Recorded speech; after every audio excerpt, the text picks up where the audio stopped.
Bonsoir à tous. Alors, dernier TP, enfin correction de TP sur le JPA. Donc en gros, la dernière session, on avait fait le TP sur l'API Criteria, d'accord, qui nous permettait d'écrire des requêtes JPQL en pur Java à la mano. Alors là, on va voir en fait une correction d'un petit problème, enfin d'un petit problème. En fait, on va faire en sorte d'éviter d'utiliser des chaînes de caractères pour récupérer en fait la valeur de nos ID dans la requête. D'accord. Donc concrètement, lorsque par exemple je reprends hop, le DAO du futur TP,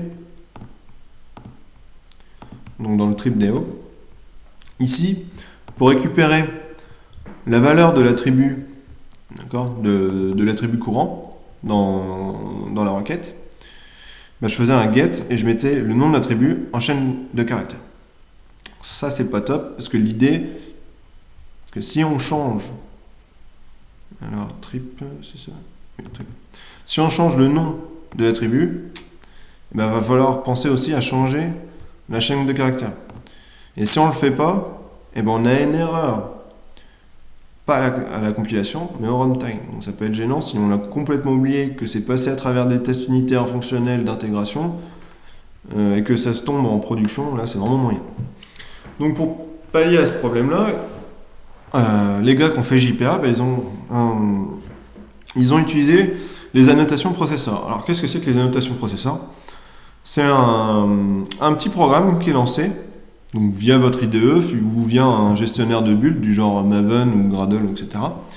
qui va regarder votre source code et en fonction de certaines annotations, générer alors soit une autre classe, un fichier, un XML format, faire ce qu'il veut en fonction du code source que vous avez.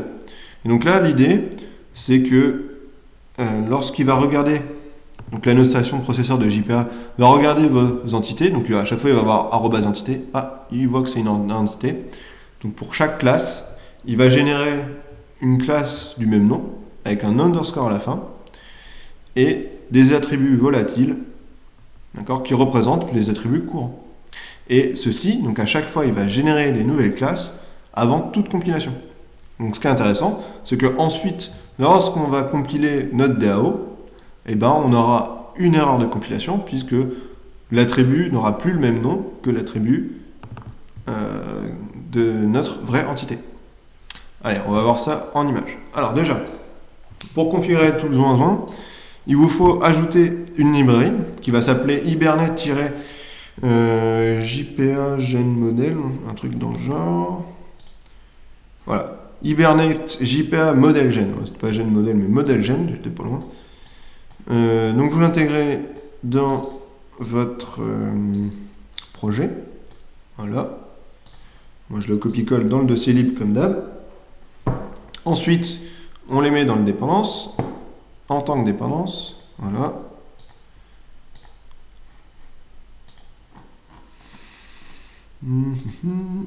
Voilà. Alors je le mets en provide, parce que ça sert strictement à rien de le mettre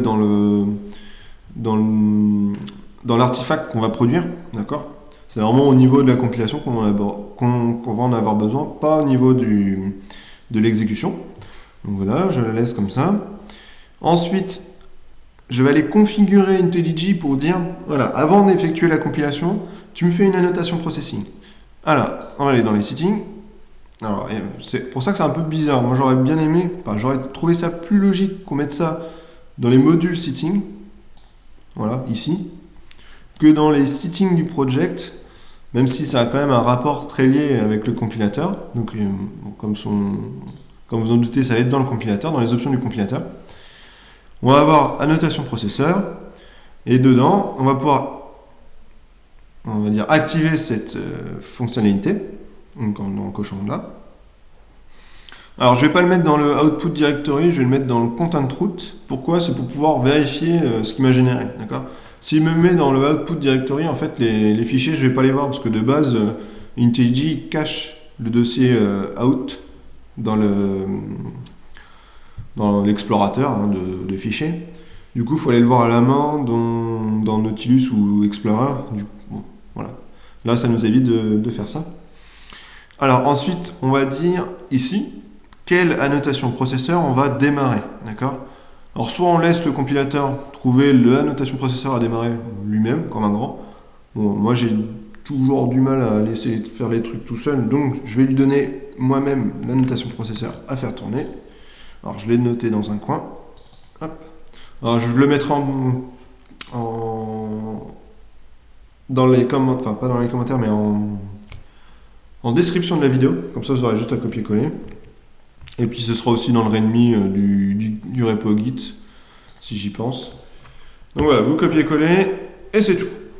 On vérifie. Donc en gros, juste pour vous dire, donc les classes qui vont être produites vont être dans le directory generate, ok, qui va être en fait créé ici, on va le voir une fois que ce soit généré. Donc voilà, tout est configuré. Et ben on n'a plus qu'à rebuild le projet. Voilà, c'est parti. Et donc là il dit warning, donc là en gros tout s'est bien passé, il a réussi à lancer la génération. Donc on fait un petit synchronize, hop, on voit bien mon dossier generate avec mes classes générées, ok. Par contre, ce n'est pas un dossier source, donc c'est pour ça qu'on voit que c'est tout pas propre là, avec les dossiers empilés les uns après les autres, pas comme ici. Donc du coup on va l'ajouter dans les sources, donc hop, on va dans la partie source, on sélectionne le dossier generate, on dit que c'est un dossier source, ok, et voilà, j'ai mes classes qui sont bien compris comme source, et si on les ouvre, on voit bien que dans ma classe customer, j'ai bien mon first name, ici, mon last name, ici, mon email, ici. Et à chaque fois, il me dit le type. Donc ça vient de la classe customer de type string. Comme ça, en plus, on est sûr aussi du type de l'attribut. C'est ça qui est intéressant. Par exemple, si je prends trip, non, bon, on va prendre dans le métamodèle, on voit bien que price, c'est un big decimal, que mes arrival stations, c'est des train stations, etc., etc. Du coup, donc si on va dans notre trip DAO, ici, là, on va pouvoir enlever ces chaînes de caractères et utiliser l'API MetaModel. Donc là, on va récupérer l'attribut trip underscore. Donc là, ça va être departure. Voilà. Ici, trip underscore arrival station. Et trip, et là, donc ça va être le price. Trip.get price. Voilà. Du coup, le as big decimal, il me sert strictement plus à rien, puisque si on regarde ce que nous retourne trip.price, on voit bien que ça va être un singular attribute avec un générique de type big decimal. Donc c'est bon. Donc ça, je peux l'enlever. Voilà. Et ça nous permet en fait de vérifier à la compilation qu'on compare pas n'importe quoi. Exemple ici, si je veux comparer le departure station avec par exemple le prix highest, eh bien c'est faisable. Oups. Bon. Ça doit être faisable, pourquoi? Grosse déception. Ah oui, ça prend un objet. Bon, c'est nul ça. Ah oui, parce que la méthode equals se compare avec un objet. Oui, non, ça c'est moi qui dis de la merde. Allô? C'est bizarre, pourquoi j'ai le droit de mettre mon caret ici? Donc ouais, là, il y a un bug de IntelliJ, j'ai le droit de mettre mon caret un peu partout. Normalement, dans les settings, ça doit être désactivé. Editor. Oui, c'est désactivé. Bon, on va dire que c'est un bug. Donc voilà, ça c'est bon. Donc tout est bon. Donc si je compile, tout se passe bien. Voilà. J'ai pas d'erreur de compilation, enfin tout se passe bien. Voilà, tout s'est bien passé.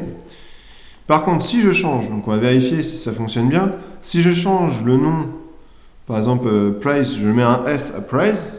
Donc je fais un Shift F6, je mets un S à price. Donc le refactor d'IntelliJ, voilà. Regardons, tiens au passage le refactor de IntelliJ rename les getters et setters. Et ouais, très pratique, ce que ne fait pas Eclipse au passage. Voilà, petit placement de pub. Et donc, je recompile. Voilà.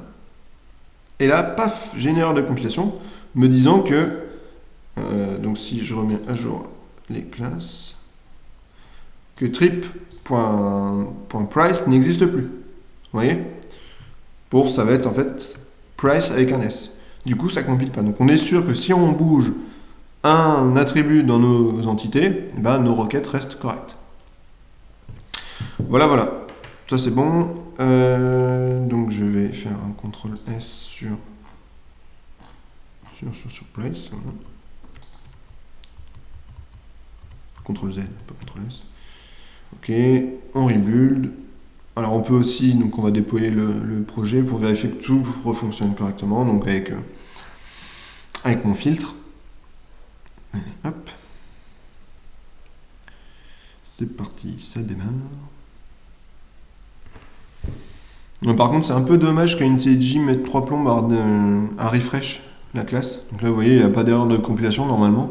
Si on refresh le dossier entity, voilà, il n'y a plus l'erreur. C'est un peu dommage, mais bon, tant pis. On peut pas tout avoir. Hein. Donc c'est bon, c'est déployé. Alors on va tester le filtre. Donc je veux juste les départs de Paris. C'est bon, bah, ça fonctionne. Donc voilà, terminé. Donc c'était tout ce qu'il y avait à voir sur les métamodèles. Donc pareil, les sources sont disponibles sur mon repo GitHub que vous trouverez à l'adresse. Alors oui, donc j'essaye, je sais pas si vous avez remarqué, j'essaye de mettre les commits, donc l'URL des commits en fonction du TP. Voilà.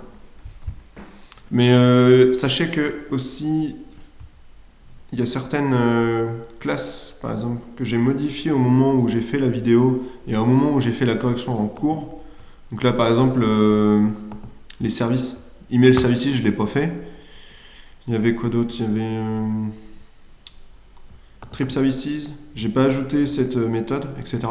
Donc ce que je vais essayer de faire, c'est une fois que j'aurai terminé toutes les vidéos, je vais mettre à jour sur la correction du GitHub. Je vais faire un gros merge en gros et récupérer tout ce que j'ai fait sur cette correction là et les mettre sur la correction que j'ai fait en cours, en live. Voilà. Bah voilà, c'est tout ce que j'avais à ajouter. Bonne journée à vous tous et à bientôt.